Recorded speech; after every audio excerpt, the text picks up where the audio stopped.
Hello, this is the Plasma Pegasus Divine Masculine and Galactic Medusa event. Today is Saturday, and the actual time of this event in Rome, Italy, is 3 p.m. Apologies, I messed up the time zone. This will be figured out by my guides and my team in the future. Right now, the team is me.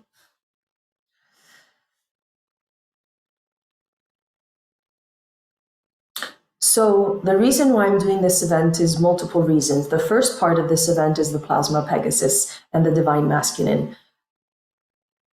We did a similar event not too long ago, and it had such a big ripple effect and activating feeling within me and my friends and family and people that gave me feedback.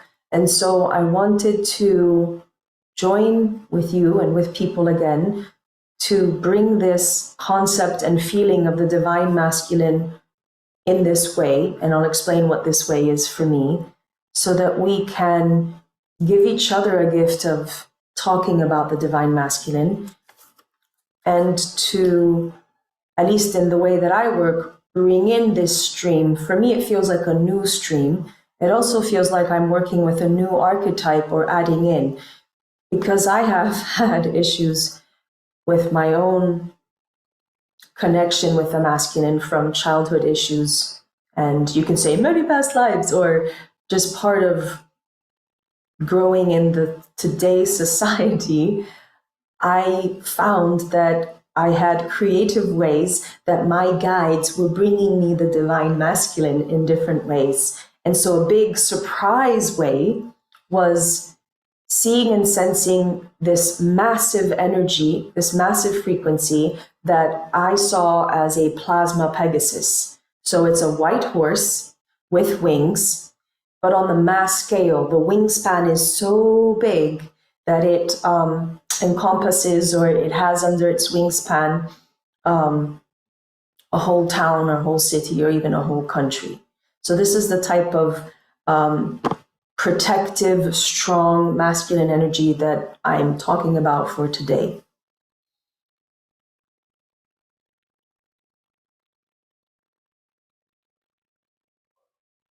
So my intention was for some of us to share, if you wanted to, what is masculine to you, and what would you like masculine to be, if that makes sense. And if you were coming in today with a special request about the masculine. So for me, my request would be, well, I would like to feel, sense, and even download this healthy archetype of the divine masculine for me and bring it out for people. So if you're okay with it, I'm going to open up to hear you speak. And Mom Lynn, since you're a good presenter, I'm going to call on you first. And then maybe David, if you want to, I'll call on you after Mom Lynn.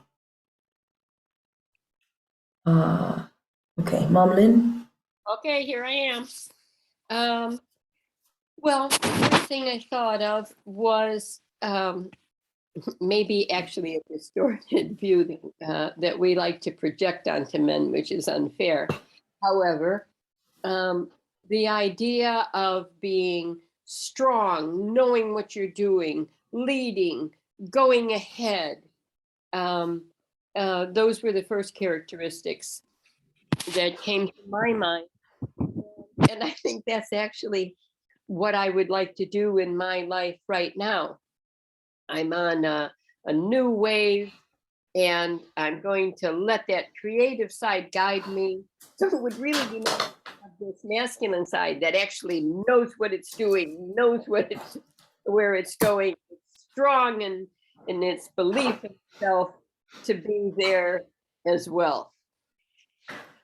You're making it sound like the good version of the knight in shining armor. That's why I said that it was unfair really to impose all of this on a human male. But we're talking about, what do we want? So why do we have to just be human? Okay, those are good topics. Yeah. Yeah, actually, thank you. That's a good idea because sorry, I heard a loud sound. What I'm thinking of today for the archetype is the concept of the divine masculine, which goes a bit beyond just one human man or human men, but just talking about the divine masculine in a big archetypal way, in a bigger force way. So you're making sense. Thank So you. there's that. And then if we're going to go divine masculine, it's not just this solid rock, it's also the divine masculine that is sensitive and intuitive and listens and communicates, Yeah. which we don't necessarily get in the earthly version. Right. But it is out there. So, and that being said, I'm going to invite David, a human man, to talk, and he's a friend. So thanks, Mom, Linda Pruker is my mom, and I work with my mom, so she's also Mom Lynn. But that being said, I'm inviting human man to speak up. David, do I have to? Oh, I'm here. I appreciated the last part about the communication and sensitivity part, because being in the divine sense, because that's like the part of masculinity that I did not consider being masculine that I do have. But when I think of masculine, and I feel like I don't have many idols or like, people to look up to in society with that. Because of all the toxicity that's been going through centuries at this point. I've been spending a lot of time in nature, and one of the campsites we're living in didn't have, it had some light, but it wasn't much light. So I was going through doing different challenges with myself. And one of my challenges was walking down this path and once the nightfall hit, and it felt all encompassing because it was so dark. I couldn't see in front of me. Yeah, it was so all encompassing, and that's what I kind of feel as I'm getting more into my divine masculine, the ability to be all encompassing. Because when you're all, and it reminded me too of the way the sun rises. You have the darkness. When the sun rises, the light is all encompassing. Everything is lit up. You have very little shadow when the sun rises. So that's what I think of when I think of masculinity, or divine masculine, consistency, and a building partner, especially like divine, feminine and masculine together. Creation comes out of that, and there's a lot to build upon from what we can create. So, but yeah, I like to see it more like in myself, and I would like to spread it more, to be able to, I guess, dispel some of the misnomers, or the way that masculine is seen, but that is destructive. It doesn't have to be destructive. It doesn't have to be the way that it's been presented, but it's presented in a way now so that we can recognize the imbalance that it is, I believe. I like what you're saying. There's a lot of things that you said. I think one thing I want to say is, yes, we think of the masculine as destructive. I don't even know if that is necessarily a natural part of masculinity, and I'll leave that one there. But I'm feeling the space holding that male energy can do, and the different kind of protection, right, that masculine energy can bring in. So I'm thinking of atmosphere and like the creation of home, to I don't know if this is the right way of saying it. Typical masculinity is the man has the strength to put on the bricks, right? We're thinking of the masculine strength, and he creates the ambience or atmosphere of having that kind of physical protection, and then being the watchdog or guardian. Not that the woman can't do it. This is very typical archetypal that we're saying of here now.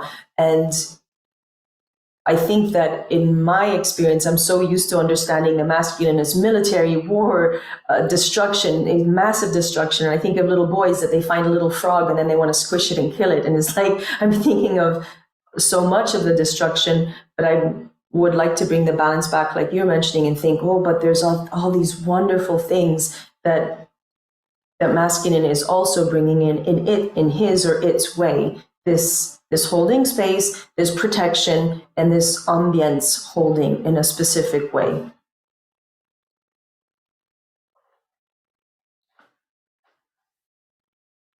There was other elements, though.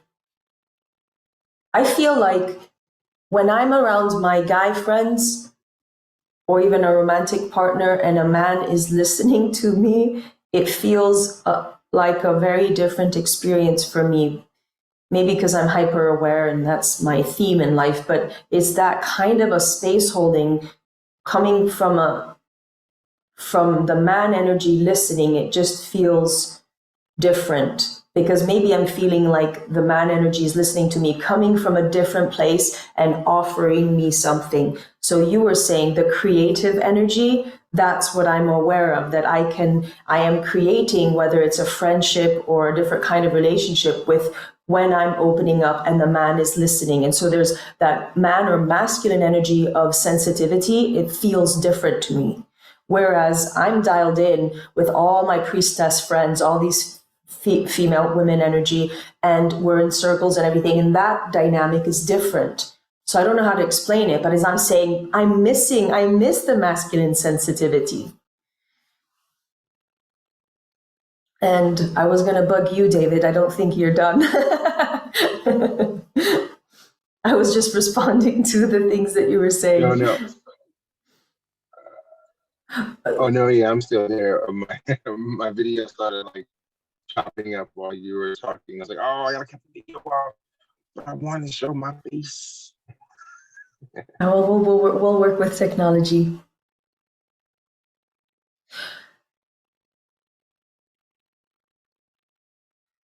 And then you said something else. I don't know if you're there with audio, but you really made me think, and that's part of what I'm talking about here today too. Is where are the role models for the bits and pieces or the parts of the divine masculine that we would like or that we miss? And I'm thinking of, do we have like a good father figure? I mean, I know that large part of the world like Santa Claus. That's one. And I know that in movies there are phenomenal father figures, but of course in the movies and entertainment it would be a very caricature that's coming in. David, did we completely lose you with technology? Maybe can you write a note? But I think kind of we're playing.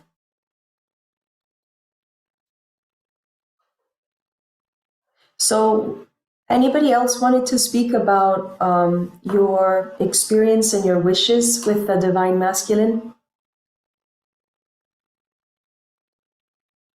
You don't have to share if you don't want to.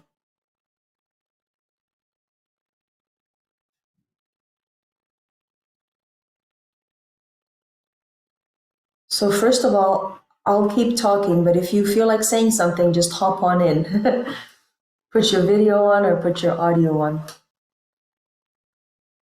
So I think I'm going to bring in more of the Plasma Pegasus energy. Oh, and I have a visual as a background to put on for the Plasma Pegasus energy. There it is. Plasma Pegasus.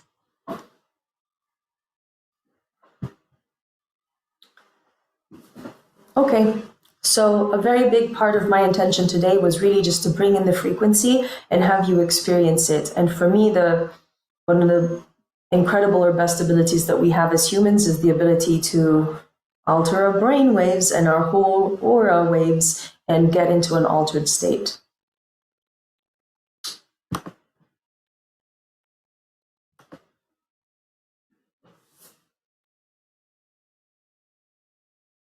So with all the things that we said, and with the special energies of today in the present moment and where we are all at, and everybody here today, and everybody listening on replay, there's going to be a special mix that's forming.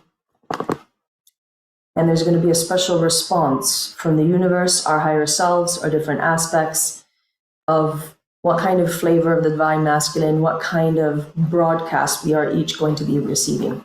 So I'm going to enter into what I call Galactic Shamanic Journey. And I do hope that the sound will go through well with Zoom. But I'm trusting that the energy goes well.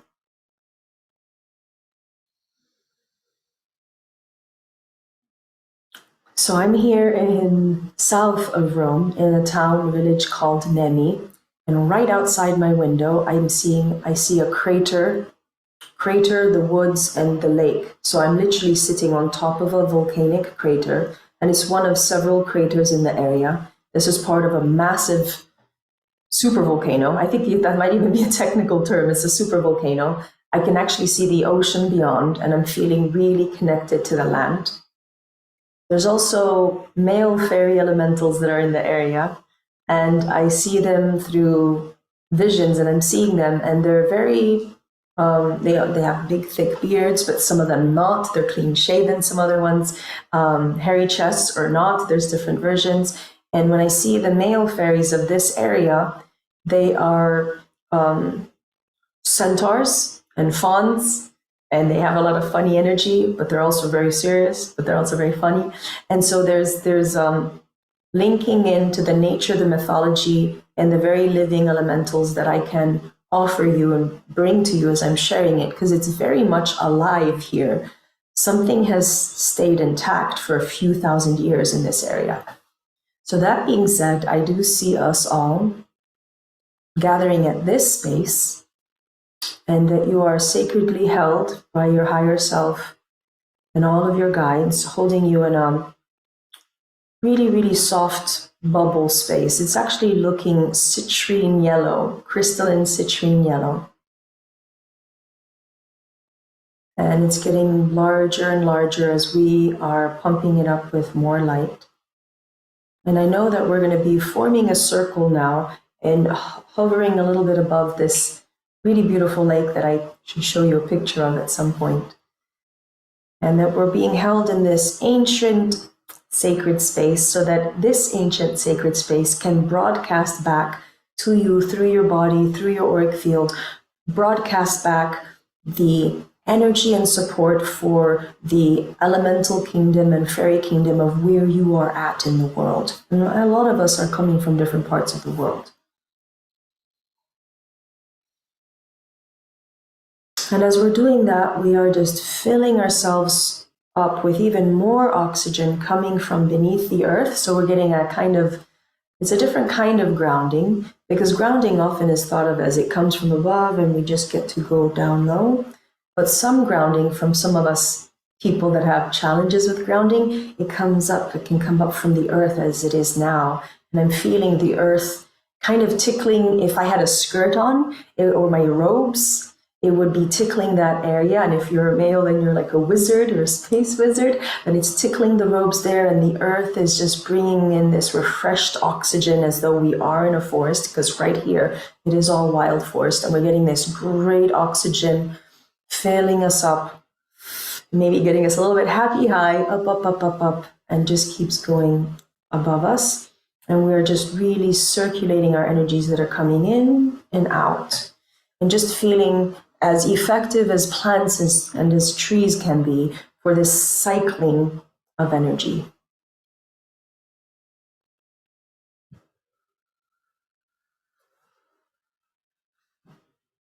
And it's been a while now, a few moments, that I am seeing the Plasma Pegasus coming, and he's making a grand entrance. I can see him as though as though there's a massive mountain behind me or a mountain range. And I can see his massive wings and wingspan. And of course, the big, strong muscle horse, white horse energy. And he's coming above, peering from behind the mountain or the mountain range. And it's just showing so much sparkle light, diamond sparkle light. And there's just a luminescence in the clouds as I'm looking at them. And it really looks a lot like the image behind me. So there's just renewed power, renewed. I don't want to use these words, but I like these words. They're like coming back with a vengeance. All playful, all elemental, fairy playful. So we're in this sacred circle formation. We each have our own little bubble, and the bubble is as big and expanded and as porous and as filtering as we want or need it to be. We are also held in like school field trip format, and so we are in a circle, and there's that safety of also being in a group. And the Pegasus is just really coming, and at this point I do see him he's showing me that he's really part of the mythology of the ocean. And there's also mythology that says that the foam of the ocean creates the unicorns, I believe. And at this point, it's also Unicorn Pegasus. And he's just really flying at us. And he begins to even feel like a massive airplane where you feel the power of the engines and you're just really feeling power of action and activity. But it's not scary. It's just sensing that type of masculine energy, action. And then now he's just really hovering above us. And depending on where you're looking, you might be looking at a giant hoof or the white luminescent soft fur, fuzz fur. Or for me, I'm really looking at the wings. The wings they look real, but not real. It looks like I can touch them, but they're sizzling with electricity. Buzzing, they're very much buzzing. So this divine masculine, this archetypal and overarching energy is just so much closer than I've experienced them before with groups. And he's just really here. It feels funny because I keep hearing the words mother hen, because a mother hen, she gets you under her wing, and the mother hen is like a grandmother energy. And this energy feels like it's the masculine equivalent. I don't know if we can picture that. The masculine equivalent of a mother hen, but it's so much more badass. But it's also very, very patient. But this frequency is making itself known, making itself available, not imposing on us, but being very much there, very much present.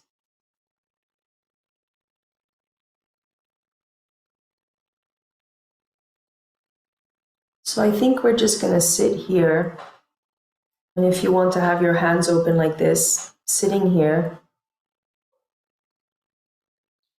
and receiving, and it feels like a waterfall or cascade or shooting light coming down, specific rays of light. I'm for me seeing a ton of diamond sparkle white.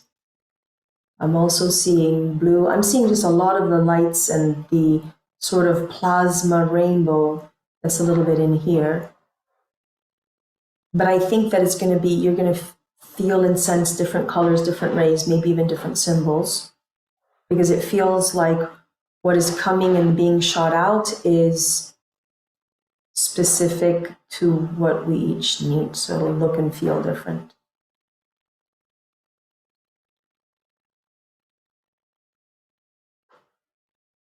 I'm going to play the crystal bowl, hoping that helps deliver more.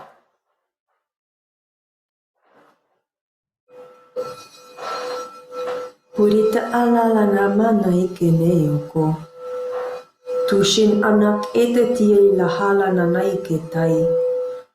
Tu Question no manai ke to lalai ko. Inatak ela hala hena nanai ke ha. So as I'm saying this, I see more Pegasi, probably that's the plural, but legions and legions and groups of Pegasus beings. Not really beings, it's just an archetypal energy, it's a ray. And they're coming here, but again, I'm feeling differences, different talents, different abilities, different cultures to help us and anybody else that wants to access this energy. So maybe it's our beautiful role right now to connect and grab and receive. I also feel like this is a special download that maybe we'll get more information at nighttime, maybe more information throughout the days. This is just feeling, it feels more like a hug where you get all charged up and happy and warm, but beyond words, beyond the logic. I'm just really feeling male energy presence, not really human. Human can be in there, but it's just above. And it's more of a wider umbrella. Maybe this feels like brother, father, uncle, friend, lover, if that's appropriate for you. But it's all of this masculine relationship. Also different kinds of role models, maybe for our sons and our fathers and our friends. It's very multifold and it's very gentle, very strong and firm, but it's a masculine kind of gentle. And I'm feeling a lot of patience from this masculine, a lot of patience and availability to this masculine if we just ask or if we allow. Again, not really imposing at all, but still a presence. I'm also seeing now that because of our formation, energetically, symbolically, psychologically, we are a group, we are together. I'm here anchored in this space, in this volcano energy. I am seeing that there's a special blessing of this, what we're calling this new archetypal masculine energy. It's coming into not just our bodies and our energy, if we want it, and our psychology, but into our home space, home office space, but also trickling down, kind of cascading down our auric field and going into the land. Again, those elementals are at work and through the plants, because the balance that we're all looking for goes into nature. Every aspect of the world we're living in, ourselves and society is really looking for all different kinds of balance in different ways and places. So I'm feeling the good saturation energy. I'm feeling that the Pegasus is bringing down this waterfall energy that is also saturating the soil with, it feels like the nectar of the gods or honey or just water, rainfall. Lots of places need the rainfall too, all over the earth. So it feels like that kind of balancing. Not that rain has to be masculine, but in this moment, it is that kind of flow. And for that, I'll play the drum a little bit and see if things can seep more into our physical body in a healthy, well-rounded way, and into the earth.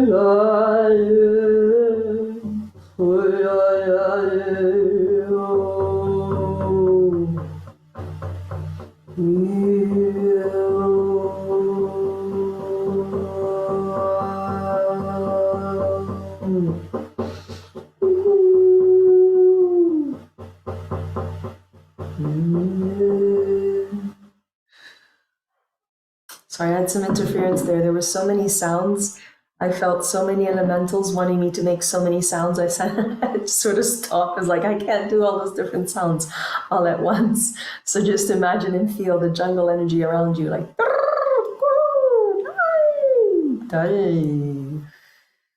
Oh, and now horse sounds. All right.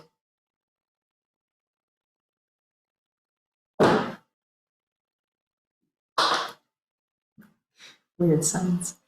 Okay. I think we're being invited to gently come back because that was, in a way, short and powerful.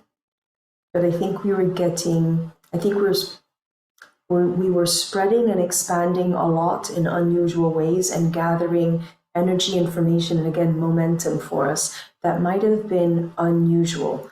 For me, the signs were I was thrown off, maybe in a good way, because I was being spread, if that's the right word, or expanded to grab different kind of sounds and bring them forward. So I was being challenged by the masculine. So let's come back into our space, grounded in a whole new way, feeling this blessing and transmission from the masculine, whatever its meaning for us and however it's showing up, knowing that we have a big blessing and a gift of having connected with this Pegasus, this specific Pegasus, the Plasma Pegasus and its legion, in a new and unusual way. And as you're returning, if anybody wants to share, if you want to share, because then I'll move over to the next segment. So as you are coming back, I know I can count on Mom Lynn or David if you were talking. David, did you want to talk? I just saw. Okay, David. Can you hear me okay? I can hear you. Okay, you may have said something right before you said my name, but it kicked me out for a second and brought me back in. Oh, okay. No, I just saw you unmuted yourself, so I thought maybe you wanted to say something. But we were sharing. Oh, okay. Then yeah. Yeah, it was really cool. In the very beginning, you made the comment about serious but funny, with the different fairies that were around, and it made me think of deep laughter, like I don't know. I've known men, or I've known just like comedy, different things where like the laughter is not a shallow laugh. It's laughter that comes from like your diaphragm, when it's just like so funny that you're like, and like tightens your core funny. So I feel like that kind of laughter resonates in a certain way, and yeah, being serious, but also, or in like in a consistent way, but also being playful. Um, I recognize and the different practices I've been doing over the years now, that when I get like super yawny or super like I feel tired, that's like energy flowing like really quickly, and it's like receiving some kind of blocks. But while I was being rained on by the diamonds, I felt it. I could feel the tingling around like around my body, and then I could feel and then the yawn started coming, and then, like I could feel the like tiredness, the energy flowing through me. Okay. That was pretty cool. Yeah, playful, in a masculine way, serious but funny. You know what? You make me think of dad jokes. I'm sorry. Yes. I have a whole book on this, and I'm actually passing this around. I don't know. I was just thinking of a dad trying to be educational and then ends up being funny, and it's like a dad joke, but it's really bad. So it was like the serious and funny. Okay. I'm happy you got to see the Yes. diamond sparkles. You got to feel them. Thank you. It's like he's gone. Okay, Mom Lynn. Well, All right. One of the things was when you said, oh, something about open your hands. And so then I felt, lots of energy coming through that way. But then, like David said, I just felt it throughout my body. And then that whole diamond sparkles. I like the way David expressed it. The diamond sparkles around also that idea of being a whole atmosphere, and then an atmosphere that came to my mind of protection and expansion. The idea that of a protective atmosphere where one is then encouraged, allowed to be set free, expand, and express oneself, with also some sort of support that's just there to encourage you on. So it's like being infused with all of this, all of which is just exactly what I need. But it was also very light. It was interesting of being strong and light, but I like the diamond sparkles. Okay, diamond sparkles are a hit. Yeah, there's something that you said about the support, but it's almost like I felt the energy better than the words of what you were saying and even what I'm saying. I wish there would be a better way of explaining that different kind of support. And you said, did you say permeates? Yeah. Yeah, because it's like not like a pillar you're leaning against kind of support. It's kind of a support that permeates oneself and encourages one to just move on and express oneself. And it's interesting to be subtle and strong at the same time. Somehow those words seem opposed to each other. Right, but that really explains how I was experiencing the Pegasus energy also. So thank you.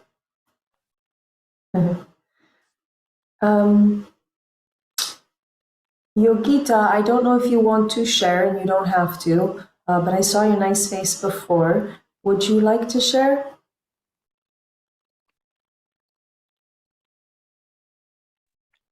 Sorry, I had some communication issues. Technology, yeah. Yeah, so I didn't go right through, so I better not speak for now. Okay, all right. Maybe I think later on when I will get more into it. Okay. It's like I'm halfway, so I don't have much to share for now. Sorry. Okay, no, but I'm happy you're here. Thanks. Okay, so I'm going to summarize a little bit where we're at with this energy. From hearing David speak and then Mom Lynn and the things I'm saying, I'm thankful because I feel like we're having a shared experience. I'm going to mute. It's like this download that I'm getting of the Plasma Pegasus for all of us. I feel like it is more real as I'm hearing your reaction with it and your experience with it. So thank you, because I think that my intention is that we're doing this shared experience now and we're talking about it and we're getting these downloads and these personal experiences. But I think it's a gift. I think we're coming in, if we were attracted to participate in this energy and frequency or this event, I think that we're giving a gift to ourselves, but to our community, to our loved ones, our sons, our fathers, our partners, all of this. So I think this is a really beautiful gift, and I think it's really needed. So I'm welcoming you to welcome, to continue welcoming the Plasma Pegasus energy, or this Divine Masculine archetype and overarching energy, to be with you and for you to stay in it. And actually, I'm going to give us a 5-minute break because we are going to switch, and I'll be presenting about the Galactic Medusa in a few moments. But I'm saying if you want to marinate in this Plasma Pegasus energy for a few moments, I'm just going to turn my video and mute off so that we all get a 5-minute break to switch. Thank you, and see you if you stay. And David, bring in Rebecca in 5 minutes, okay? Yes, thank you. Thanks. Yes, Thank love you, David. travels. See. Ciao.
Mom Lynn, are you around? Or did you take a real break? I wanted to I'm here. experiment. Okay, I wanted to so while everybody else is still on a break, hopefully, I wanted to experiment with screen share and I wanted to see if you could see it. I don't know. Okay, it's showing me the wrong screen, so.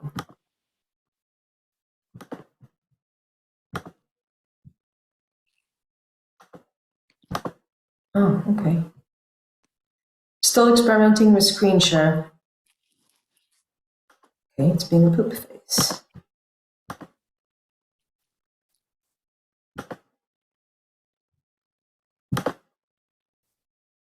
Oh. I can't show something? You should be able to. I mean, theoretically. It's just a click away.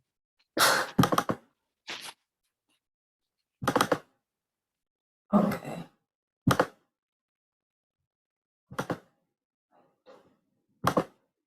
I'm doing a bunch of things. Okay. Hear the click. You can hear the click. All right. Okay, I'm going to do screen share again. Okay.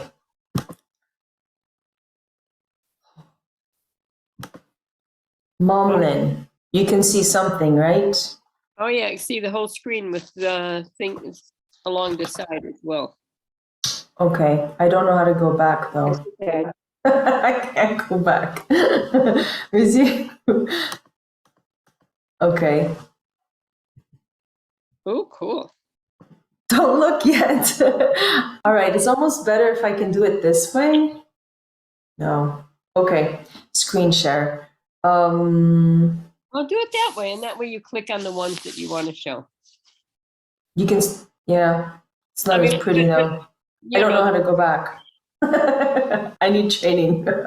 Okay. Yeah, I think I'll do it this way.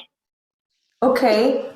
You know what I'm waiting for to officially start? I think I'm waiting for Rebecca. So I'm going to stop screen share. Okay. I am waiting for Rebecca if she's going to come to start the Galactic Medusa part. I don't know if I'm going to repeat myself. So, Momlin, we will start officially if I get to see Rebecca or in a few minutes. Then when I do screen share, I'm going to ask for your help again just to let me know that it's just visible. Sure.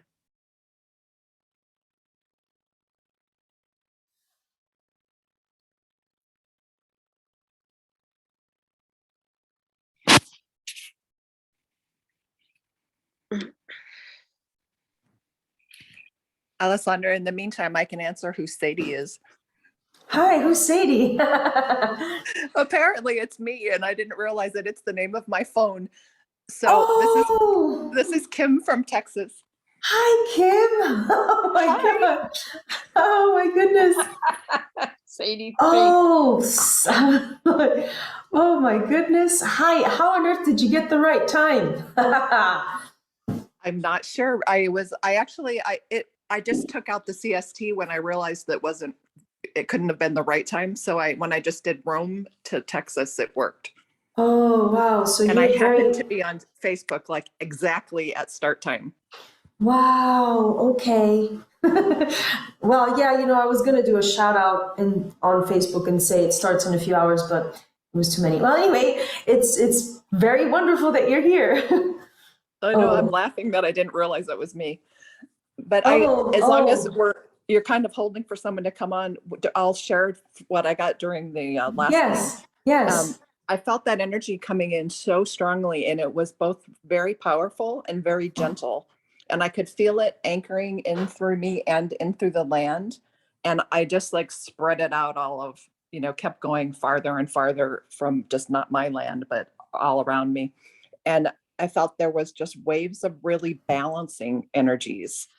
And I could feel it going I was trying to like direct it into all that, not just the plants and the animals and the beings, but all the men and the women to balance us out on our masculine and feminine.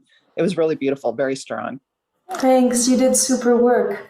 There's something, when I've worked with physical human men and they were working with me in meditation or this type, it's been several times that I felt what you just said, spreading out, spreading out, spreading out, spreading out. And I don't know if that's a specifically masculine trait, but I've experienced it, and then you're saying it. So there's something special to that. So thanks for bringing it up. Now I know who Sadie is. Okay, and hi, Rebecca. Ciao. Rebecca, do you want to say hello, or oops, my cat wants to say hello. Hi, everybody. My partner was on the first half of this call, so when we have a toddler, so we're taking turns. Thank you It for. was a really good beginning of the call. Well, it was good for me. Okay, so Rebecca, you're here. We're going to start the Galactic Medusa. So first of all, I have to share with everyone, now that I know everybody's names, it's a coincidence, not coincidence. I got to look more into it. So in Greek mythology, you have Medusa. And Medusa, I almost don't want to share the story because I really don't like it. And it's just been a patriarchal version. But the version that we all know, if you're into colonized mythology that always goes back to ancient Greece. You have Medusa that was a priestess. And Medusa the priestess was in Athena's temple. Medusa gets raped by someone whose name I don't remember. I don't know if he was a god or Lala. And Medusa gets punished. And Athena says, how dare you disrespect my temple space? And so Athena sends another man or god to go and then kill and behead Medusa. That's the Medusa story, but it's shorter. I think that what happens is that when Medusa gets her head chopped off, that Pegasus jumps out of her head, or then Pegasus is born. I get annoyed with this because it feels like it's a mishmash of a ton of mythology coming together. Tons. And actually, as I'm speaking, I'm getting some downloads too, because I know, or I just recently understood. So listen to our brainwashed minds. I just saw recently that somebody was sharing that there are black mermaids. And the reaction is of people, oh, there's black mermaids, meaning that there was, for the melanated people that are living all over the world, but specifically the melanated people, our brothers and sisters living in Africa for thousands of years, of course would have mythology of earth, water beings. And of course it would look like the brothers and sisters in that space. So for me, it was like, duh. But the reaction was, we are so used to the Little Mermaid, Disney, and everything being whitewashed. But long story to say that water, mermaid, snake, Medusa, then Pegasus, and Pegasus was maybe connected to the water and the frothy foam. So there's a lot of myths, and I think these are very ancient myths, way beyond 2,500 years ago, because I believe that the height of Greek time that we know, that we've been told in books, is 500 BC. So that's 2,500 years ago, right? And that's when the Medusa story was cemented. So I'm here to say, what a coincidence, not coincidence, that I'm bringing together this Pegasus energy and Medusa energy, and I'm bringing it in a new way for us to create our stories. But even in myth, they're deeply linked. And I'm not sure what that means. It's for us to look at. That being said, I wanted to dive into first of all, I want to say that I'm bringing in Medusa energy. Oh, I have a slide to put behind me first to show the Medusa energy. Actually, I have her in two ways. So I'm going to show her this way. So I know maybe the written is backwards, the writing, but so she kind of, oops, that's my cat's butt, if you see her cat butt. So she's got these scary snakes. That's how people know her. But maybe the snakes were actually dreadlocks. Whenever I tune into Medusa, I see her also as a Valkyrie. That's a very Nordic thing. But we're getting into powerful women, death, not working with death as a higher spirit and understanding that souls move. But this is all big energy. But I have another slide that I also like working with. This one, she's not as a young, oh, that's my cat, she needed. And this one is maybe stronger in her face and a lot of the many wings. Okay, I'm gonna stay with this one. So all of this to say is that I'm working with myths and Medusa, and I'm doing all of this for bringing forward this energy to talk about it. I have a slideshow to talk about media literacy, which links into this. But all of this is because I'm doing a course and I'm leading this course and it starts next Saturday, but I'll talk about that later. So all of this is to say, there's a lot of information, a lot of energy I want to share. So going back to Medusa and the colonized story,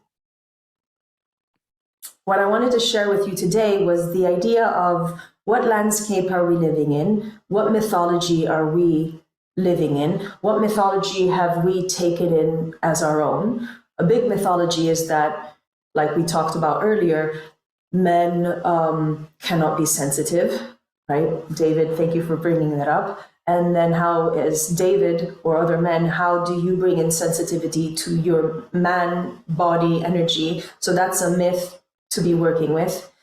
And so now that we're flipping over to feminine, and we're moving into what is media or society telling us or informing us of the myth of being woman or feminine, I have some things to bring up and show. Yeah, let me see if I can do the screen sharing. So Momlin, you speak up if it's working. Okay. Yep. Okay, it's a bit messy. I think I'm going to keep it this way. Let me see. Oh, no. I have to do it this way. Fine. Galactic Medusa, New Heroine's Journey. Okay. I guess you can't see. My cat's attacking my hair. Okay. 23,000 BC. So 23,000 years ago, something was happening. And this is a piece of archaeology taken from, the cat's scaring me. Could you please go? Thank you.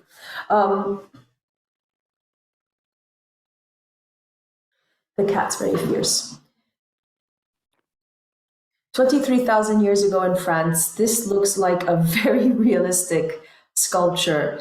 And if this would be one on its own, then we would just try to create different stories. But there really are thousands and thousands of what these are called Venus figurines. The term is maybe a misnomer or maybe not. Venus is a name from Greek time or ancient Roman time.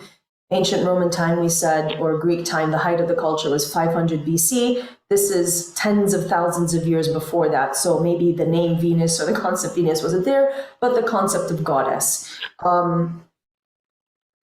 I'm not sure if archaeologists who are really mostly men living from their patriarchal perspective, not that they're bad or anything, but understanding where they're coming from, I believe that the common understanding for what these are called as Venus figurines is they're labeled as fetishes because they're usually very small and they fit in your hand and you can hold it. I don't even know if they think that some of these were toys, but I believe that a lot of people, at least my people, are believing that there was a spiritual ritual purpose to this because there were so many of them all over the world.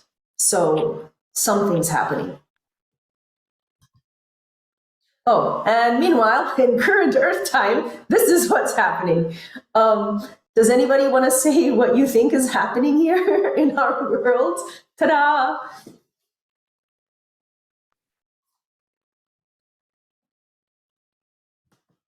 Oh, women don't have any clothes on.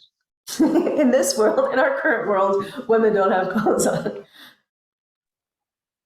I'm also noticing the posture. I mean, part of it is, of course, that they don't want to show full frontal nudity on this magazine cover, but also she's kind of like childlike and protective, which puts her to me in a very sort of, I don't know, I don't want to say disempowered, but it definitely presents her with less of a power stance than the men. Yeah, I think that's definitely one of the things that caught me because the men are very confident in power stance, and she definitely feels disempowered to me. And she's got the closed body language, closed in double ways, even though she's exposed, and being exposed, is that power or not power? So. And the first guy is being, I don't know, taken care of or, Oh. you know, moved over. He's got the four feminine hands there, you know, catering to. Yeah.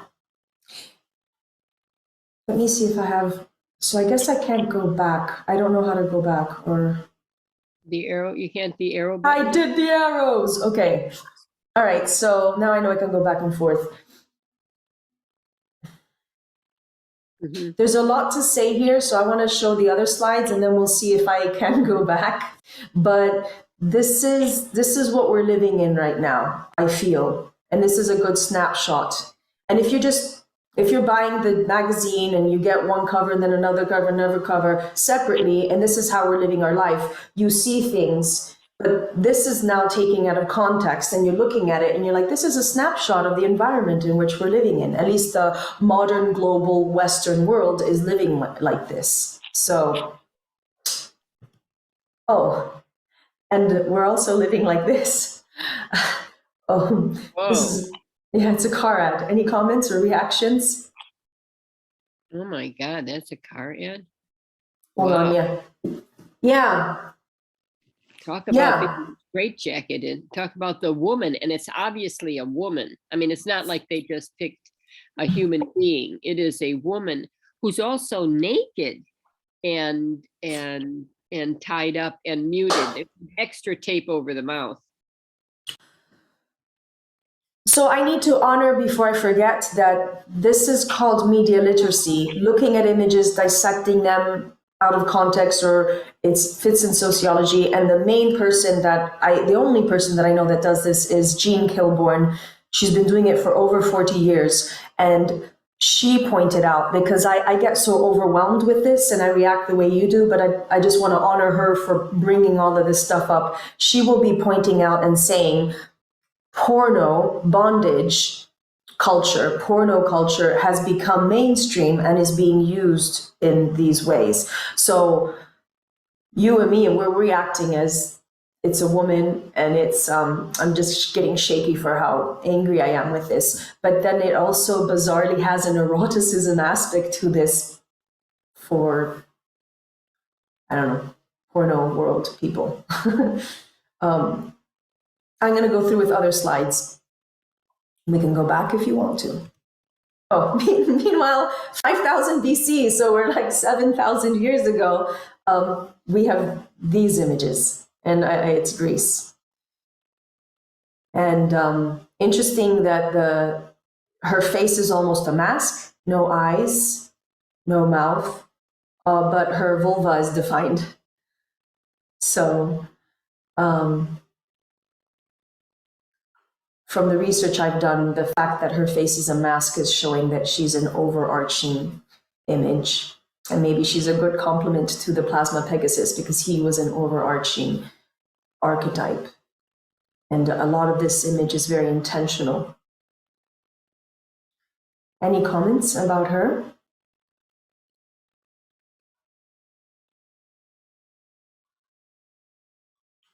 Jump in, and anyways, I'm going to move on to next slides, but just jump in because I can't modulate everything so well. All right, yeah. The Venus figurine, thousands of years ago, I believe she's in France, or she was found in France. I have her in my slides, many, many thousands of years ago, but I wanted to show you where we are at. It just has such an impact. Anybody have any comments or reactions to this?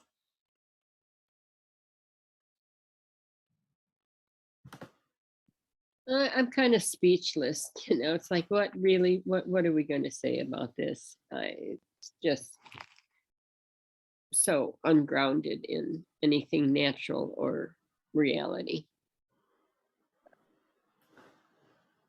Yeah, so you have, go, Rebecca. Oh, who's talking? Kim. Kim. I'm just like thinking back in the older days, anorexia was probably not a thing. Right. Yeah. Yeah, this made me think of anorexia too. Yeah, just how harmful, how destructive and harmful this figure is. It just feels very obvious to me at this point. But obviously, I mean, I had Barbies when I was a child, and looking back over the years, I can see I struggled with it too. I can see how Barbies and in a magazine created that to some extent. But yeah, the other figurine, it does kind of feel like, the women would not have struggled with body image in the ways that we do. That's what I want to say. There's a different environment. And I feel like this image for me is extremely powerful because I'm here trying to create stories, think of stories. And here the story is, what was humanity doing? What was ancient humanity doing thousands of years ago?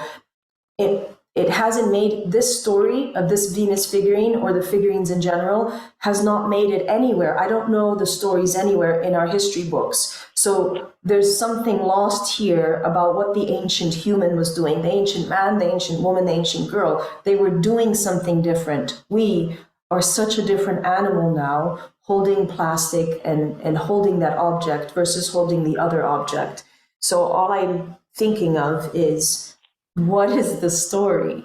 And I want us to think, what is the story? And I don't really have answers. So it's like, let's just get thinking. I don't know what my next slide is. I'm scared.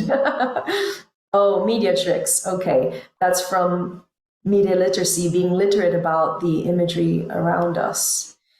So this is one of the media tricks. I'm going to go through a lot more of them in the course. This is plastification, perfection. I mean, it literally is a mannequin. And then coming off of the Barbie image, let me see what's the next slide. Oh yeah, so we have one media trick is that beauty is absolutely unattainable, and we're aiming for, it's not just perfection, but fakeness and things that are not real. Yeah, I mean, you go from Barbie's not real and she's plastic and we have her as a toy. Then we have this, and this is a repeated image. So if when you see it in a slideshow format over and over and over again, you get to see the pressure and the accumulation that we have in our subconscious, because this is not, we don't escape this.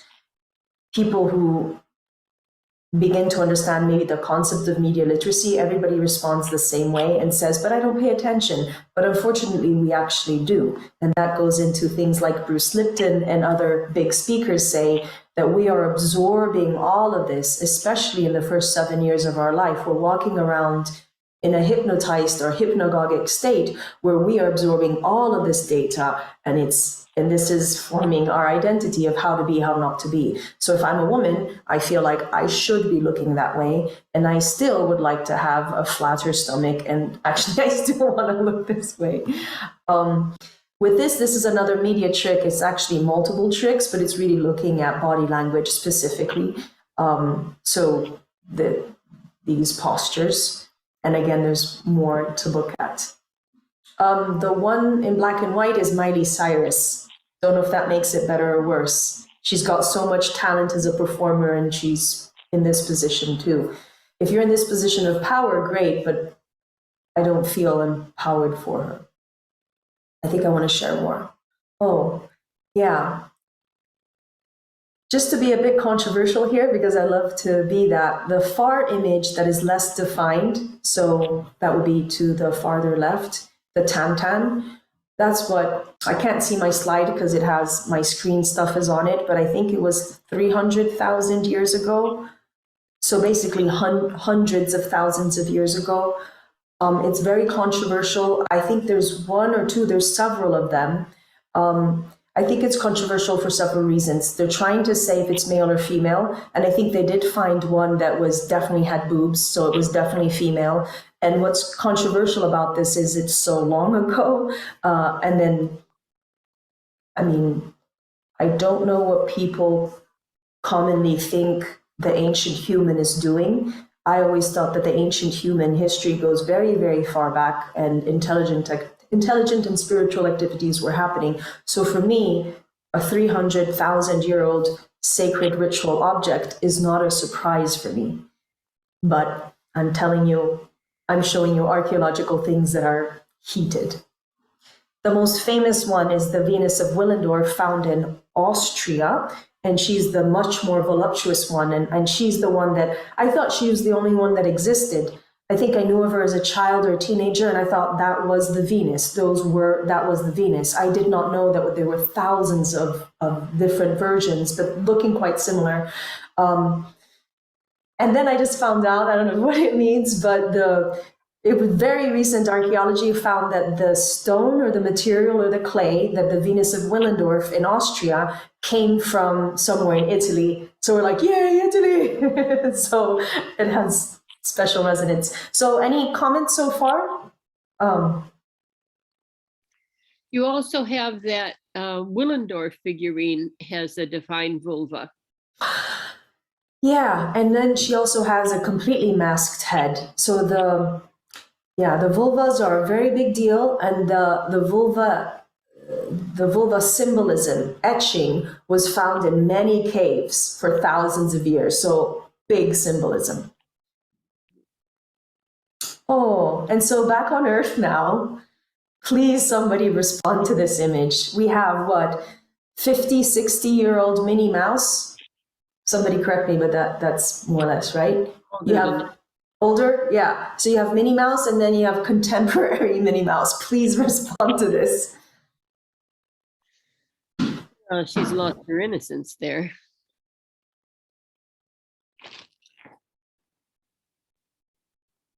You know, we have innocence with the first Minnie Mouse, and she's certainly gotten more sexualized in the later one, which I don't know. It's hard to believe that Disney would actually draw that. Well, Disney has morphed and changed, and there's this trend of contemporizing.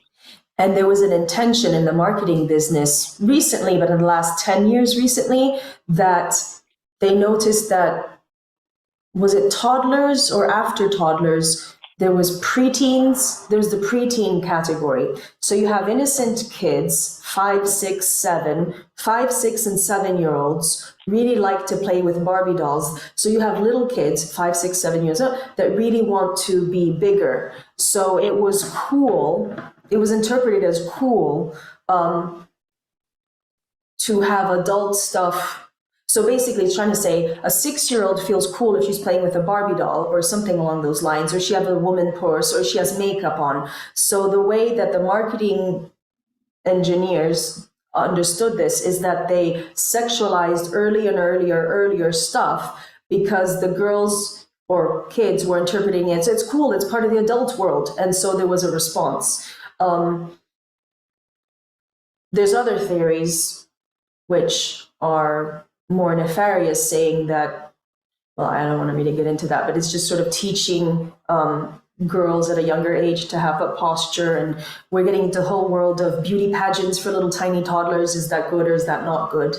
And one example is Britney Spears was from a very young age, we can say sexualized, so she really learned that and embodied that. But I think now as an adult, I haven't seen enough of her, but it feels like she's like Michael Jackson, going back to being a little child because she never got to be a child. So there's the effects of early sexualization or sexualization on children. So this is part of the Galactic Medusa concept of what's happening in this narrative and what do we do about it. This is another media trick. Can somebody say what this is? Like what's happening here?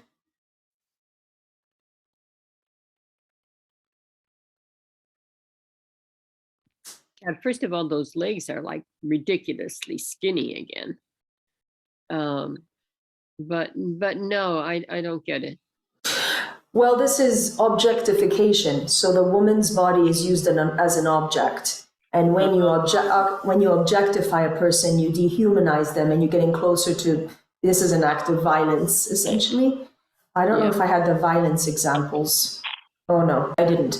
But there's a whole breakdown. And I do know that Jean Kildenborn, in her material, she presents this very well. And she shows you the narrative, how it goes from the different points that I made or that she brings up, but there's more points to this, to then violence. And it's just, it's making it okay, but it's also drilling it into us that it is okay. It's sad to think who, what, when, where, and who's doing this and why. But the biggest reason is that shock. So Jean Kilborn was saying that we get shocked by disturbing images and we get a chemical reaction so that then we remember the image. Subconsciously, we might even remember the brand name. So shocking the system. But what I would say is, we have all of this towards woman. It's not really happening towards man. It's not that I really want it on man, but there's a systematic myth that's being built inside of us that goes back to Medusa, and that's what I'm saying. Any comments? So let me see. Okay. Any comments about everything so far? Because I am going to shift. Or questions? One thing that came to my mind is this has been for me a good reminder to be very forgiving of ourselves and gentle with ourselves when we find, these little memes and programs in our head, being self-critical, whether it's body critical or whatever it is, and just recognizing like the volume and the intensity of programming that we've all experienced is really challenging to break out of. And so I think it's important to be very compassionate with ourselves. I appreciate the reminder. Good point. And also with others, because I know I fortunately learned at an early age in the house I was growing up in to ignore newspapers, to ignore newspapers and media in a sense. So I've been removed from it since an early age. And so I don't even realize how much other people are bombarded, and it would be most people, bombarded. And of course, I'm not saying I'm totally void of it, because I do get, obviously I'm here, but at least I've been able to extricate myself from a lot. So that's really, really such a harsh environment to live and grow up in. So I like your point, Rebecca, of being kind and understanding to ourselves and others. Thank you. I feel what you're saying. So I'm going to shift now, because there's a lot of these examples that I bring up, but it all becomes part of a cohesive story of what I'm saying in the course, but also specifically for today. So the Galactic Medusa course is next week, which is the 1st of October. It starts on the 1st of October, Saturday. It goes on, starts at 3 p.m. Rome time, 3 p.m. Rome time. And each time we meet live is about 3 hours. We might finish earlier, and we meet for 5 consecutive weeks. And we go through these slideshows, but then we go through, well, actually the slideshows have a lot more to say, because I'm putting all of this together in a heroine's journey. So the first person to really do this, first maybe only person that I know that's really talking about the heroine's journey, is Maureen Burdock. And I believe she studied she studied Carl Jung. I believe she is or was a therapist, and she has 15 steps in her heroine's journey. And it really helped me to read her book. I think she has done workshops and lots of things. I don't know if they're still happening now, because I think this was happening several decades ago. But that's how you can get a good book, when you have decades worth of material that's in one book. When I started putting this stuff together, I wasn't really thinking about her book as much. It's become part of me, but I've been doing so much more modern research material of my own, especially with media literacy. And I have 5 steps. I want to share them with you quickly for value of what we're meeting here today. Obviously, we go in super depth in the course, but in the light of what we just looked at, let's look at the steps that just sort of came to me in a way. They came to me in a packet, and they made a lot of sense. So you got Galactic Medusa, the new heroine's journey. So you have class 1 or step 1, which is leaving society. It's like what we just saw is so extreme, so bizarre, and quite aggressive or hurtful. So there's a step, especially because we're talking about the heroine. So it's the feminine or the divine feminine journey. And she's leaving society as it is. And we can talk more about that. So it's leaving it, getting a better perspective. And that's also the hero. The hero and the heroine, they leave their village, they leave their society, and they go off on adventures. Class 2 is for the heroine, is she loses her identity. I want to lose my identity, maybe in a way of being freed, because if I think I am a woman, I'm Caucasian, I'm responding to what's around me in society, I really do want to be skinnier, I really do want to be fitter, but it's not about that. It's also, do I want to be sexualized all the time? How am I responding? And it's not even these things that may seem simple, it's very pervasive down to who I really am. So really looking at identity and how it's been maybe forced upon us from childhood of playing with Barbie dolls and all of this, to how is it that I want to form my identity now? That's a big discussion. Then the third step is the descent into the underworld. And this can be controversial because the underworld can look and feel like hell. The imagery for hell was taken from women's shamanism that came before Christianity, Catholicism. So hell can actually look like a womb in some ways. So descent into the underworld, each class I'm looking at a lot of mythological imagery, the good and the bad, and how it was originally taken from something very ancient, because Medusa takes us really back to something before 2,500 years ago, which is where written language and all these things seem to have come from, but is that accurate? So descent into the underworld is basically losing your shit. I had to say that. The fourth step is meeting the monster. And this is another one that's really hard, because at this point, is the monster society or is the monster us? Are we being a monster to ourselves because how we're responding to society? So traditionally, I don't remember the hero's journey well, but I think that the hero meets the monster. I don't know if he gets to make friends with it or if he kills it, and then he's defeated this big thing, and he goes back to his society and says, I've beat the monster, which is the Hercules. He had to go through all these trials. And one of the things is he was killing a multi-headed serpent dragon. And I think that's another symbol of the divine feminine. So I thought that was interesting propaganda that you just keep seeing over and over again about all the symbols of how the patriarchy is setting up to destroy the ancient primordial tens of thousands of years of female symbolism or goddess symbolism, which was for the all, and chopping it down. So here, what is the monster? Is the monster patriarchy? Is it us? Is the monster bulimia? So we are meeting and facing the monster in this one. And of course, I like it if we get to make friends with the monster. Kind of like, is it Hagrid from Harry Potter?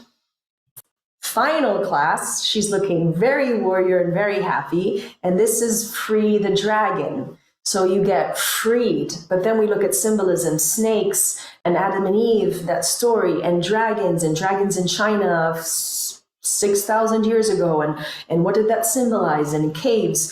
And it's interesting because the dragon in Catholicism, Christianity is always the bad one. So you have slay the dragon stories. So of course here it's free the dragon.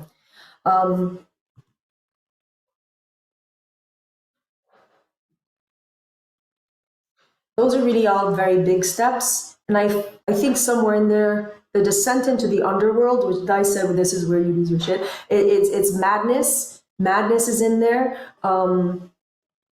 Madness was a very important part. I think maybe Maureen Burdock, I think, did talk about it, that there's something about the feminine journey has something to do with madness and psychosis and things, and understanding other realms and bringing that in, emotions and realms. And it's sort of a more sophisticated journey than the simplified hero's journey that we have now. The simplified hero's journey was brought in also very well by Joseph Campbell, and he speaks so well that you can learn, there's a lot to learn from that too. But the hero's journey has been condensed and has been brought into a lot of the stories, most of the stories that we have now, like Star Wars and other ones that are very iconic and well known. So of course it's time for new myths and time for true legends for us to do and create. And the last part, of course, getting freed.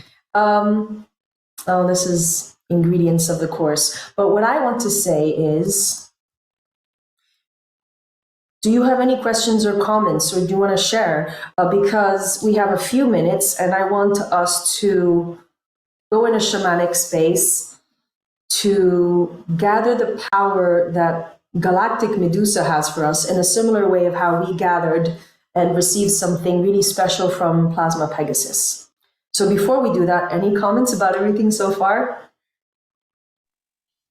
I had one thing I wanted to mention when you were kind of fading in and out on when it was happening, but when you were showing the slides, that last one with the purse, I guess that was a purse advertisement, although it was creepy. This one. Yes.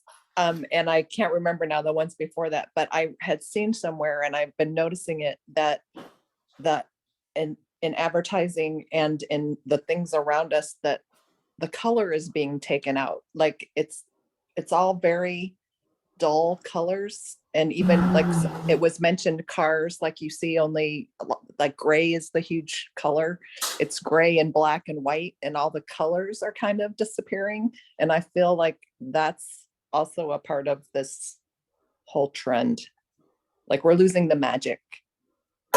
Yeah, very much so. I mean, the Western world for a very long time, everybody's wearing black. Black is professional, but you go in other parts of the world where it's blasts of color. So that's something to be very aware of. I mean, it's simple and primal, but it hits real big. Thank you. Any other comments, questions? Oh, it was great to see the statues from so long ago. And then, you know, the variety in the media of today and through the ages. Yeah, it's kind of shocking that just the position really jolts. I feel it jolts us. I kind of get shivers each time. They're like good and bad. Anything else? No, and just pointing out that idea that, you know, we don't realize consciously all the subliminal messages that we're getting all the time and how they are just repeated. So, you know, as much as you want to try and shield yourself, we are affected by things that we don't necessarily choose. We are affected by things that we do not choose. That's exactly what I'm saying here, is that if we begin to recognize the kind of messaging that is coming our way, we can choose to react towards it. That's what I'm doing right now. We're going to get into this galactic shamanic journey. We have the support from the Divine Masculine that we picked up earlier. We looked at all this stuff, got a little riled up, but now we can choose to shift. I'm gonna, yeah, okay, noises are all off. All right, so let's all mute ourselves. I think, yeah, that's good. All right. So my feeling is that Medusa was a priestess. My feeling is that we have thousands of years, tens of thousands of years of ancient mystery of what priestesses were doing, female shamans. And it's not to overemphasize that, it's just that that has been discounted. And it's not to diminish what men were doing. I think men were with the women in this. I don't think it was always egalitarian society. I do think that there was matriarchal times, and people are moving away from that word sometimes too. I think a current word that some people are using is matristic, to mean that there's a goddess-centered society that's egalitarian for men and women. And I do know that there are different archaeologists women who are speaking up about times, long-spanning times on Earth, like 500 years or 1,000 years of continuous peaceful culture between men and women living in a goddess-centered society, meaning goddess-centered because the goddess was really the earth. The earth was seen as our mother, and we were living off of the resources of the mother, like a baby drinks the mother's milk. So I'm going to start this meditation or galactic shamanic journey by taking us into a really ancient space. And our mascot for this is the Dea Madre, which is Italian or semi-Latin, but Dea Madre, Italian for the goddess mother, which is really, I'm using the word to mean the creatrix, so the mother of all and everything, and the one goddess, the goddess of all goddesses. So goddesses like Athena or Mother Mary, Mary Magdalene, if we think of them as goddesses, or Goddess Isis, are all routed into the bigger umbrella of the creatrix. So we have the creatrix and this symbol here taking us gently into a sacred, ancient cave, the Mother Earth womb.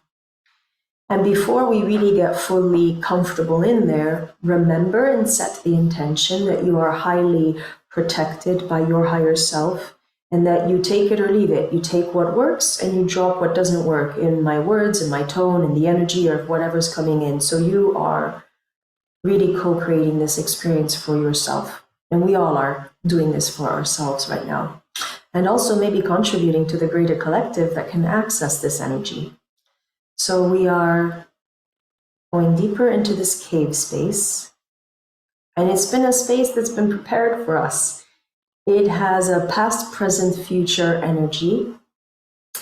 And at this moment in time, it does have this huge, gorgeous, regal woman priestess energy. And she really is looking like a melanated sister friend coming and proud from maybe the African continent or other places on the earth, that there is this different, not well represented, not well shown, not well respected other sister goddess that is what might be one of the origins of the actual Medusa story, is a queen from North Africa that is also a priestess.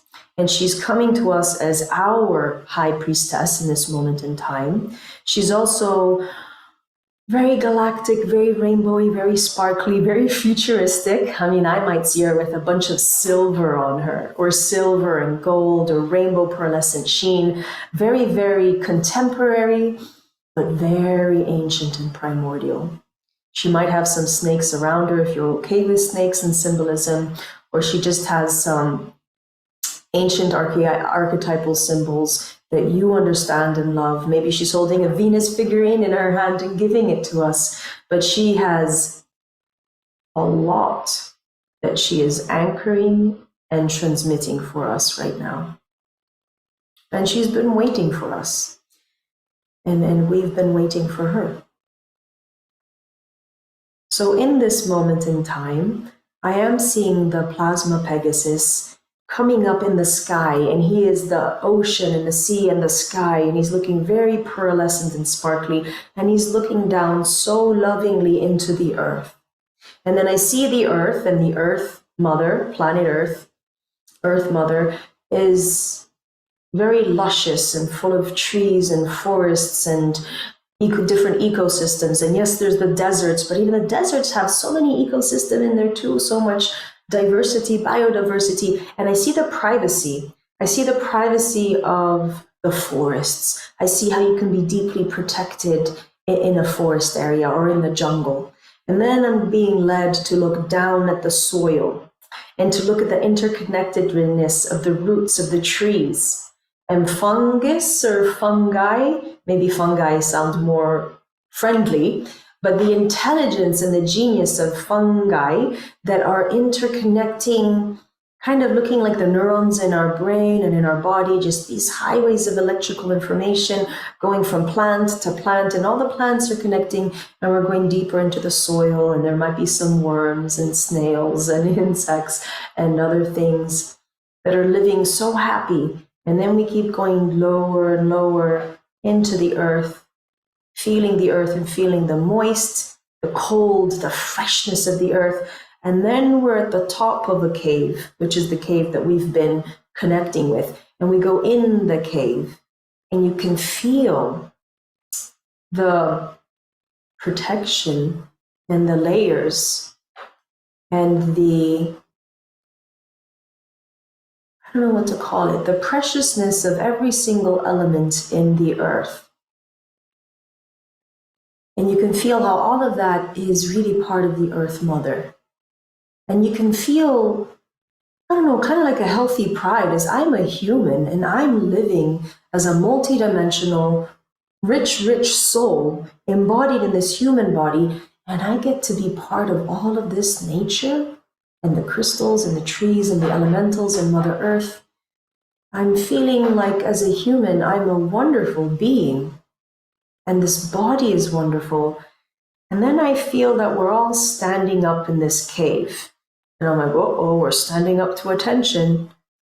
And I can feel that somehow in this multidimensional space, we have this Galactic Medusa energy. And she's this high priestess. And honestly, she's a shapeshifter because she's bringing in mermaids from Africa. She's bringing goddesses from all over the place. She's really whatever we want and need her to be, but she's also very fiercely present. She's coming as a warrior woman priestess that holds a lot of archetypes that we may or may not know that we are missing and wanting and craving for our daughters, for our sisters and our mothers and grandmothers, for our women bosses, for ourselves.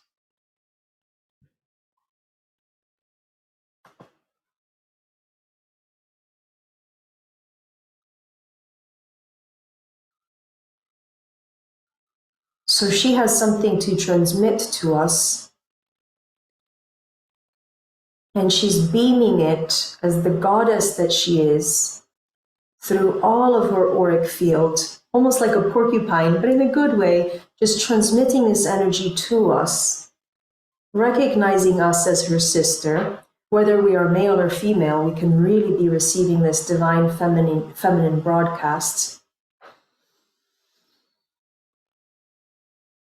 And she's holding space with us, very similar to how the masculine energy earlier on in this transmission was just present and so very strong and allowing us to be in their space. This is what I'm feeling now. I'm feeling that we are being honored to pick up this energy if we want to. We're being honored to be in her space, but she's honoring us, saying that we are worthy, more than worthy, to be in this space with her, the Galactic Medusa, in this multifaceted way of what she is and what she represents, different things for all of us. But I'm really feeling this. I'm standing in my power as I'm standing within her power of what she's gifting and transmitting to us. Because as this high priestess that she is, she's dialed into the cave. The cave is a representative womb of the goddess, the ultimate creatrix goddess, and she's dialed in. As she's dialed in and I'm recognizing her power, I'm feeling it here, and I'm feeling really grounded and really blessed.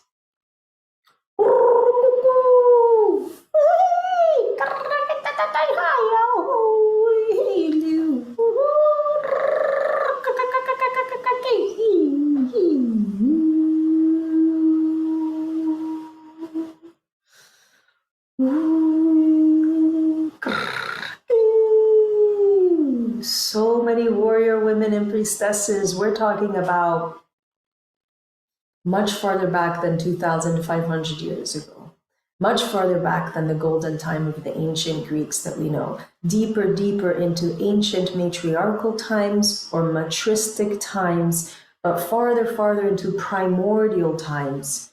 Humanity, ancient humanity, really knew and understood the ancient primordial goddess and the creatrix and expressed it in so many beautiful ways. And we're getting to touch into that, touch into the positivity and the nutrition that this has to bring for us so that we can ooze it out and emanate this for our daughters and mothers and sisters and grandmothers and ourselves and our fellow sister priestesses and men and women.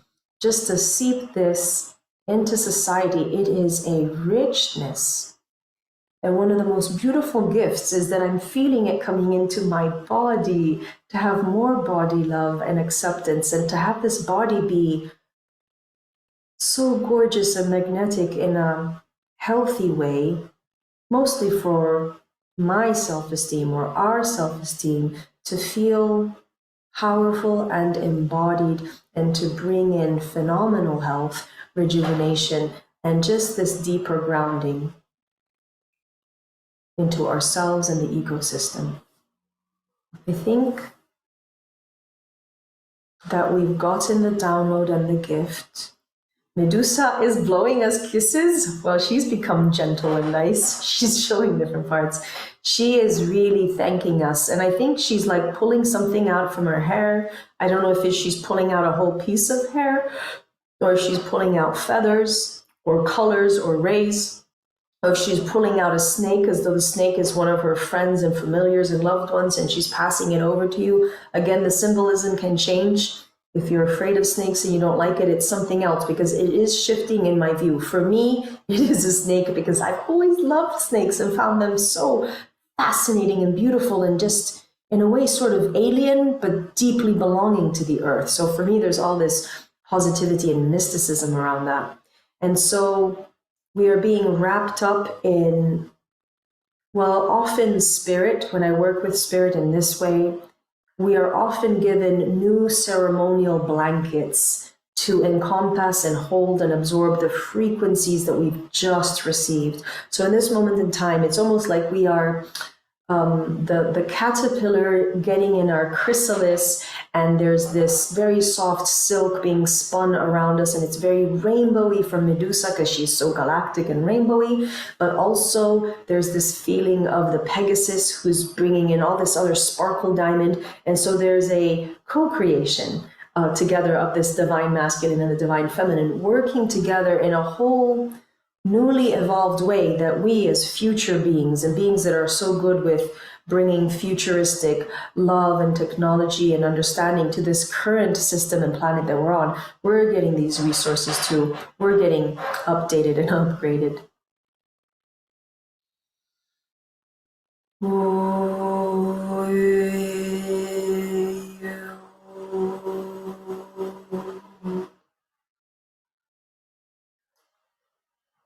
So we're drawing to the close. We've received everything. We're closing up shop. We're packing our bags. We're packing our bags and saying, all right, we'll see you again, ladies.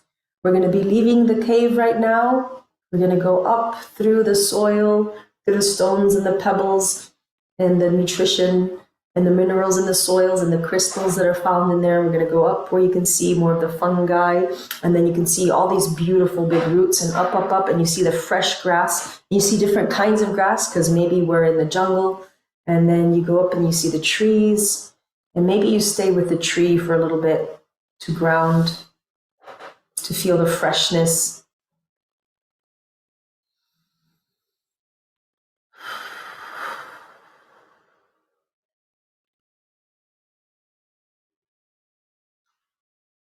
And if you can actually stay in this space a little bit longer, that would be good.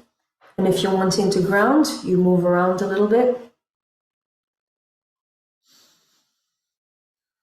But I am concluding the space, and in fact, I'll stop doing the screen share.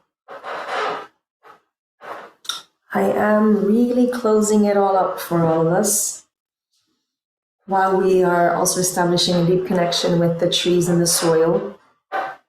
And I'm feeling really thankful for this gift from Pegasus and Medusa, and that we've given each other.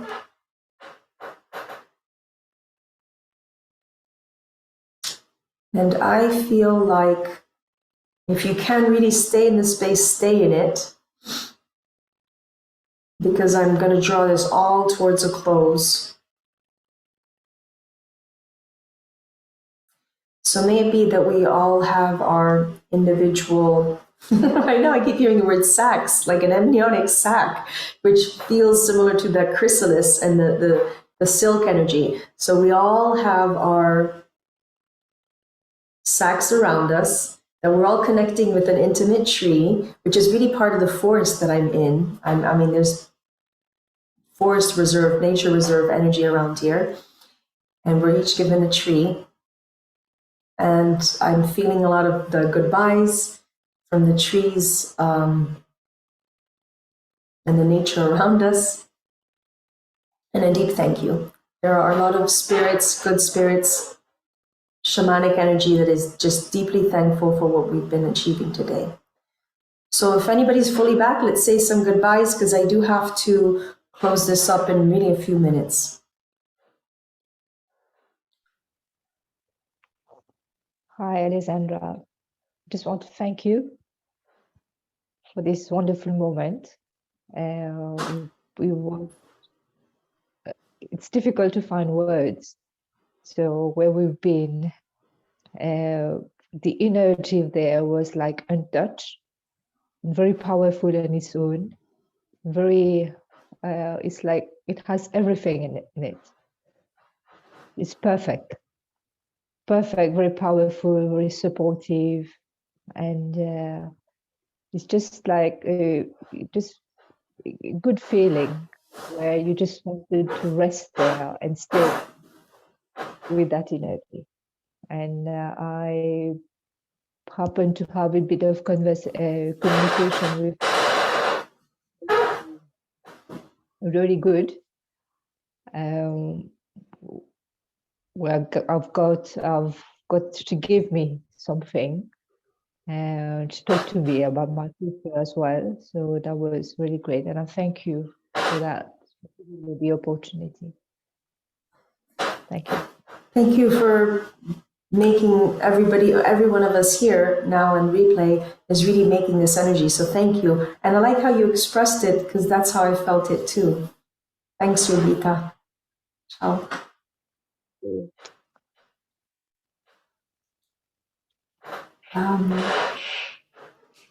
Hi, Denise. Hi. Thank you so much. I'm sorry I was so late. But the energy was just beautiful. It was really beautiful to come in and feel that. And I'm really excited for the replay. Thanks. You weren't really late. I messed up the time for everyone, so it's a long story. But I do have to run, everybody. So I think I'll listen to the replay because this was so fun. Thank you for being here. Special thank you for David. And Rebecca, I see you. I hear you. I'm here. Yes, thank you so much. That was very healing. It's wonderful. I'm excited about the course. I'm excited about the course now too, with this mega initiation from Galactic Medusa. Thanks, Rebecca. Mom Lynn, I see you. Thank you. That was wonderful. Yes, a great introduction. I look forward to the course too. More slides, even if some of them make me feel uncomfortable, because I want everything just to be fairy and peachy happy. Well, with a priestess like my Galactic Medusa and our own powers, I think we're going to have a good time, but I agree with you. All right, everybody, thank you. And woohoo, we have new friends. We have Pegasus and Medusa. I'm like, what can we do with this now? Okay, ciao, everybody. Thank you. Bye. Ciao. Thank you.